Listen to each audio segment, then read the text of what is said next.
அத்தியாயம் 16. மதியூரின் பொங்கல் திருவிழா கோலாகலமாக நடந்து கொண்டிருந்தது. சக்தி நடப்பவற்றை ஆச்சரியத்துடன் பார்த்துக் கொண்டிருந்தாள். போலீசாக இருந்த காலத்தில் அவள் பொதுவாக எந்த பண்டிகைக்கும் லீவ் எடுத்தது கிடையாது. அப்படியே யாராவது கட்டாயப்படுத்தி லீவ் எடுக்க வைத்தாலும் வீட்டுக்குள்ளேயே படுத்து தூங்குவாள். அல்லது புக்ஸ் படிப்பாள். எனவே முதலாக பார்க்க கிடைத்த இந்த கிராமத்தின் கோலாகலமான திருவிழாவை சிறு குழந்தை போல பார்த்து ரசித்துக் கொண்டிருந்தாள். ரெரட்டை ஜடை மட்டும் மிஸ்ஸிங். மத்தபடி பாவாடை சட்டையில இருந்து எல்லாம் சரியா இருக்கு. சாந்ததுரை அவளை கேலி செய்தான். சக்தி குனிந்து அவளையே பார்த்து கொண்டாள்.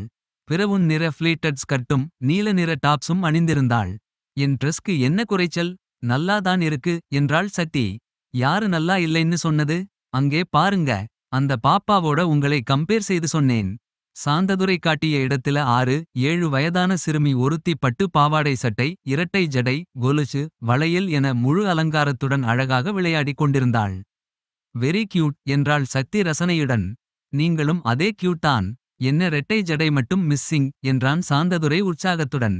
ஹலோ. சக்தி அவன் பக்கம் பார்த்து முறைத்தாள். அந்த பாப்பா அங்கங்கே நின்னு எப்படி வேடிக்கை பாக்குது பார்த்தீங்களா சக்தி? அதே மாதிரி நீங்களும் வாயில பெருச்சாளி போனா கூட தெரியாத மாதிரி அங்கங்கே நின்னு வேடிக்கை பார்க்கிறீங்க. சக்தி பட்டென்று சாந்ததுரை முதுகில் ஒரு அடி வைத்தாள். கொழுப்பு தானே எஸ்டி. என்ன சக்தி இப்படி அடிக்கிறீங்க? உங்களை கல்யாணம் செய்துக்கிறதுக்கு முன்னாடி நான் பாடி பில்டரா மாறணும் போலருக்கே. பின்னே. சக்தி அடி எப்படி இருக்கும்னு உங்களுக்கு சாம்பிளாவது தெரியணுமே டாக்டர். பக்கத்திலிருந்து சத்யாவின் குரல் கேட்டது. சக்தி சாந்ததுரை இருவருமே திரும்பி பார்த்தார்கள். அங்கே சத்யா தென்றல்வாணன் ஷாலினி அபினவ் அகல்யா அருண் அனைவரும் ஒன்றாக நின்றிருந்தார்கள். தன் தோழியை பார்த்ததும் முகம் மலர்ந்த சக்தி அகல்யாவின் முகத்தில் இருந்த வேர்வை துளிகளை பார்த்து டென்ஷன் ஆனாள். அகல்யா, நீ எதுக்கு கூட்டமாயிருக்க இடத்துக்கு வந்த? ரெஸ்ட் எடுக்க வேண்டியது தானே? அபினவ், உனக்கு இது கூட தெரியாதா? சக்தி போலீஸ் தோரணையில் அபினவை விசாரித்தாள். அகல்யாக்கு வேண்டுதல் இருக்காம் சக்தி மேம். நான் எவ்வளவோ சொல்லி பார்த்துட்டேன், வந்தே தான் தீருவேன்னு அடம் பிடிக்கிறா. நான் என்ன செய்ய சொல்லுங்க?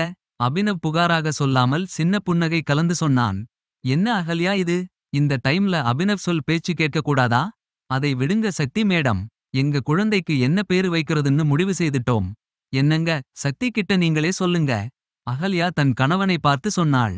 அவளின் குதூகலமும் பேச்சும் அங்கிருந்த அனைவரையுமே ஆச்சரியத்தில் ஆழ்த்தியது. அதுக்குள்ளே எப்படி பேரு செலக்ட் செய்தீங்க? குழந்தை ஆனா பொன்னான்னு தெரியாதே? தென்றல்வாணன் முதல் ஆளாக விசாரித்தான். இந்த பேருல அந்த பிரச்சனை இல்லை சார். பொன்னா இருந்தாலும் பையனா இருந்தாலும் நாங்க வைக்க போற பேர் சக்தி. சக்தி மேம் அகல்யாக்கு செய்த உதவிக்காக இதை செய்யணும்னு அகல்யா ஆசைப்படுறா. அபினவ் விளக்கம் கொடுத்தான். சக்தி ஸ்டன் கண்ணால் சூடப்பட்டவளைப் போல அதிர்ந்து நின்றாள். செம சாய்ஸ் அகல்யா. பேரு வச்சா மட்டும் போதாது, குழந்தையை சக்தி மாதிரி ஸ்ட்ராங் பர்சனாலிட்டியா வளர்க்கணும் என்றாள் சத்யா. என்னது இன்னொரு சக்தியா? சாந்ததுரை பயப்படுவது போல நடித்தான். என்ன சக்தி சும்மா இருக்க? இன்னொரு அடி போடு என்றாள் சத்யா. சக்தி ஒரு வழியாக அதிர்ச்சியிலிருந்து வெளியே வந்தாள். என்ன சொல்லன்னு தெரியலை அபினவ்.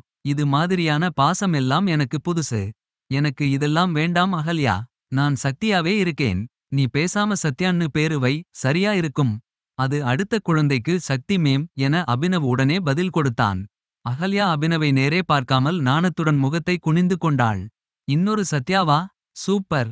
தென்றல்வாணன் சத்யாவின் தோளை சுற்றி கை போட்டுக் கொண்டான். சக்திக்கு அந்த 2 ஜோடிகளின் டூ மச் காதல் ரொம்பவும் டூ மச்சாக இருந்தது. எல்லோரும் வாங்க. திருவிழால என்ன எல்லாம் இருக்குன்னு பார்ப்போம். சக்தி அவர்கள் இருக்கும் இடத்தை அனைவருக்கும் நினைவுபடுத்தினாள். சத்யா ஷாலினி அகல்யா அருண் துணையுடன் திருவிழாவை ரசித்து அனுபவித்தாள் சக்தி. அகல்யா பொங்கல் வைக்கும் வேலையை தொடங்க அபினவ் அவளுக்கு உதவி செய்து கொண்டிருந்தான். அருணும் ஷாலினியும் அகல்யா செய்வதை வேடிக்கை பார்த்து கொண்டிருந்தார்கள். அடுத்த பொங்கலுக்கு தேன்சார் டிஎஸ்பி ஆகியிருப்பார் சத்யாக்கா. தேன்சாருக்கு நல்லபடியா ப்ரமோஷன் கிடைக்கணும்னு நீங்களும் அடுத்த வருஷம் பொங்கல் வைக்கிறேன்னு வேண்டிக்கோங்க என்றான் அபினவ். சத்யாவிற்கு அது புது தகவல். உண்மையாங்க? ப்ரோமோஷனா? என் கிட்ட சொல்லவே இல்லையே நீங்க. சத்யா கணவனிடம் உடனடியாக விசாரித்தாள். அப்படி ஒரு பேச்சு அடிப்படுது சத்யா. டிஎஸ்பியும் சொல்லியிருக்கார். இருந்தாலும் ப்ரமோஷன் ஆர்டர் கைக்கு வந்து கிடைக்கிற வரைக்கும் எதுவும் உறுதியா சொல்ல முடியாது என்றான் தென்றல்வாணன். உங்களை விட ப்ரமோஷனுக்கு டிசர்விங் இன்ஸ்பெக்டர் வேற யாரு? அதெல்லாம் கிடைக்கும். நானும் சொல்றேன் என்றான் சாந்ததுரை. இவன் எப்படி டிஎஸ்பியிடம் சொல்வான்? சக்தி சத்யா இருவருக்குள்ளும் ஒரே கேள்வி தோன்றியது. தென்றல்வாணன் சத்யா மனதை திறந்த புத்தகம் போல படித்தான். அவள் முன் தொடர்ந்து பேசினால் அவளுடைய கேள்விகளுக்கு பதில் சொல்லியாக வேண்டியிருக்கும் என்பது அவனுக்கு தெரியும். அதனால் சாந்ததுரையை கையோடு தனியே அழைத்து போய் ரகசியமாக பேசினான்.